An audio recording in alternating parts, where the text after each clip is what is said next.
వందనాలు తెలియజేసుకుంటున్నాను. నా ప్రియ సహోదరి సహోదరులారా, చాలా మంది కొన్ని బలహీనతల చేత బాధపడుతూ దాంట్లో నుంచి బయటకు రాకుండా నిరాశ నిస్పృహలోకి వెళ్ళిపోతూ నేనెందుకు బ్రతికి ఉన్నాననేసి తమ జీవితాల మీద తమకే అసహాయం పుట్టేంత వరకు వాళ్ళు బ్రతుకుచూ ఉంటారన్నమాట. అటువంటి ఆలోచనలో జీవిస్తూ ఉంటారు. వాళ్ళందరి కోసం ఈ యొక్క రాత్రికాల సమయంలో దేవుడు మీతోనే మాట్లాడుచున్నారు.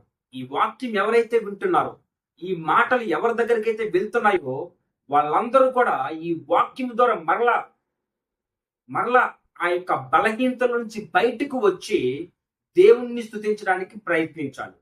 నేను మాట్లాడుచున్నది శారీరక సంబంధమైన బలహీనతలు కాదు.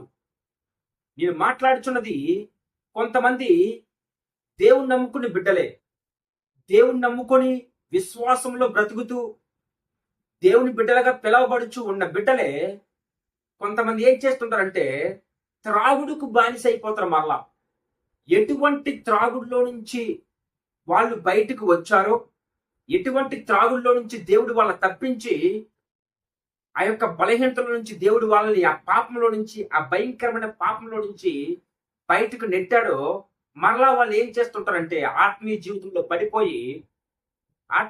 పడిపోయి బంధువుల ద్వారా కావచ్చు, స్నేహితుల ద్వారా కావచ్చు, మరలా వాళ్ళు ఏదైతే పాపాన్ని విడిచి బయటకు వచ్చారో ఆ పాపానికి అలవాటు పడుతూ ఉంటారన్నమాట. ఆ విధంగా అలవాటు పడిపోయి ఆ పాపంలోని కూరుకుపోయి మరలా బయటికి రాలేని పరిస్థితుల్లోకి వెళ్ళిపోతూ ఉంటారు. ఎవరికి చెప్పుకోలేరు. ఒకవేళ ఎవరికైనా చెప్పుకుందామంటే నువ్వు దేవుని బిడ్డవు కదా, నువ్వు దేవుణ్ణి నమ్ముకున్నావు కదా, ఇటువంటి పాపములు చేయొచ్చా, ఈ విధంగా జీవించవచ్చా అని ఎక్కడ నిందిస్తారో, ఎక్కడ తిడతారో, ఎక్కడ అసహించుకుంటారు అనేసి తమ లోతుల్లోనే, తమ గుండెల్లోనే ఉంచేసుకొని దాచేసుకొని నిరాశ నిస్పృహలకు వెళ్తూ ఉంటారు. సమయంలో అటువంటి బిడ్డలు ఎవరైనా ఉన్నారా? దేవుడు ఎక్కడ నిన్ను ప్రేమిస్తున్నాడు. నువ్వు దేని నుంచి, ఏ చోట్ల ఉండిపోయి బాధపడుచున్నావు, ఎక్కడ ఉండిపోయి నువ్వు నీ యొక్క దిగులు పడిపోతూ టెన్షన్ పడుతూ జీవిస్తున్నావో ఆ ప్లేస్ నుంచి ముందు బయటికి రా. మునుపటి విశ్వాసాన్ని కొనసాగించు, మునుపటి ప్రార్థనా జీవితాన్ని కొనసాగించు. నీకు ఆలోచనలు రావు అనట్లేదు, నేను అనట్లేదు. ఆలోచనలు వస్తూ ఉంటాయి. సాతానుడు మరలా శోధిస్తూ ఉంటాడు. వాడి వెంటనే విడిచిపెట్టడు. నువ్వు వారి తట్టు తిరగకుండా ప్రార్థనా జీవితంలోను, వాక్యాశ్రమైన జీవితంలోను, దేవుని బిడ్డలతో సహవాసంలోను ఎప్పుడైతే మరలా నువ్వు బ్రతుకుతావో, మరలా జీవిస్తావో, క్రమక్రమంగా మరలా ఆ పాపంలో నుంచి బయట పడగలుగుతావు. వీళ్ళు త్రాగిబోతులు, వ్యభిచారులు ఉంటారు, ఇందులో జాగ్రత్తం చేసేవారు ఉంటారు, విగ్రహార్థం చేసేవారు ఉంటారు, మోసాలు చేసేవారు ఉంటారు, దొంగతనాలు చేసేవారు ఉంటారు, అబద్ధ మాటలు పలికేవారు ఉంటారు. దేవుని నమ్ముకుని బిడ్డలే, ఎస్పెషల్లీ దేవుని నమ్ముకుని బిడ్డలే.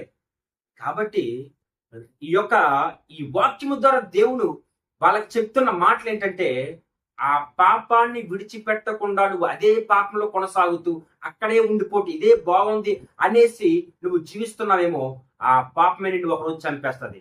ఆ పాపమే నిన్ను నరకానికి తీసుకుపోద్ది. ఆ పాపమే నిన్ను కాదు, నీ కుటుంబాలను కూడా నాశనం చేసేస్తుంది. నా ప్రియ సహోదరి సహోదరులారా, నువ్వు అనుకోవచ్చు, బ్రదర్ ఈ పాపం అసలు నేను ఈ పాపం చేయాలనుకోవట్లేదు కానీ చేసేస్తున్నాను, ఇటువంటి నీచమైన వాటిని చూడాలనుకోవట్లేదు కానీ చూసేస్తున్నాను, చెడ్డ స్నేహితులతో స్నేహం చేయాలనుకోవట్లేదు కానీ చేసేస్తున్నాను, ఆ త్రోవలోకి వెళ్ళాలని నాకు మనసు లేదు కానీ వెళ్ళిపోతున్నాను. ఏమో నాకు అర్థం కావట్లేదు, నా జీవితాన్ని ఎవరో ఆపరేట్ చేస్తున్నాడు, నా ఆలోచనలు ఎవరో ఆపరేట్ చేస్తున్నాడు, నా ఆలోచనలు నేను ఆలోచించట్లేదు, నా హృదయం నాలో లేదు అనేసి చాలా మంది ఆలోచనలు ఉండిపోతూ ఉంటారు. దీని అంతటి కారణం సాతానుడు. సాతానికి నీ జీవితాన్ని అప్పగించేసావు. నీ జీవితమైన రిమోట్ ను సాతాను చేతిలో పెట్టేసావు. వాడు నొక్కుతుంటే ఆ విధమైన జీవితంలో నువ్వు గడుపుచున్నావు. నీ రిమోట్ దేవుని చేతిలో పెడుతున్నావా, లేకపోతే సాతాను చేతిలో పెట్టావా? నీ జీవితం బాగుంది, నీ బ్రతుకు బాగుంది వాడు చెప్తూ ఉంటాడు, ఈ జీవితమే బెటర్, ఈ జీవితమే దేవునికి కావాలని కూర్చుతూ ఉంటాడు. వాడి మోసంలో పెట్టుకోకుండా దేవునితో నడుద్దాము, జీవితాము, దేవునితో మన జీవితాన్ని అర్పించుకుందాము. ఎన్నిసార్లు గద్దించను వాడి గద్దింపుకు లోబడకపోతే తుదకు వాడు హఠాత్తుగా మరణం పొందుతారనేసి దేవుని వాక్యం సెలవుస్తుంది సామెతల గ్రంథంలో నుంచి. కాబట్టి ఆ బలహీనతను చంపేస్తుంది బ్రదర్ అంటున్నావేమో, మునుపటి విశ్వాసాన్ని కొనసాగించు. ఎల్లప్పుడూ దేవుని వాక్యం చేత ఉండు, ప్రార్థనలో ఉండు, దేవుని సహవాసంలో ఉండు, విశ్వాసంతో స్నేహం చెయ్యి, విశ్వాసంతో నడు, ప్రార్థనా మందిరానికి వెళ్ళు.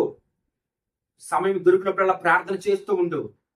దేవుని దగ్గర మొర్రపెట్టు, దేవుని దగ్గర ఏడు, దేవుడి పాదాల చేత మొర్రపెట్టు, కన్నీటి ప్రార్థన విడుతూ చేయు.